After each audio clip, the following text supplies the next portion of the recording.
Female. আপনাকে যদি কেউ দেখে ফেলতো তাহলে সবাই ভাবতো আপনি আমার ফিমেল ফ্রেন্ড, মানে গার্লফ্রেন্ড। তখন ওই যে লটস অফ কন্ডিশন, আমি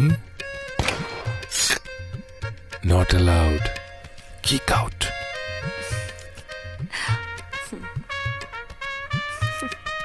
সো এত রাত্রে এখানে কেন এসেছেন?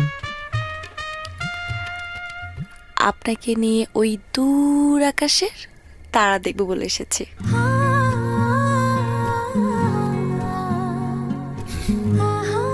ওগুলো অনেক আগে দেখা ছেড়ে দিয়েছে, এখন আর তারা দেখতে ভালো লাগে না। কেন?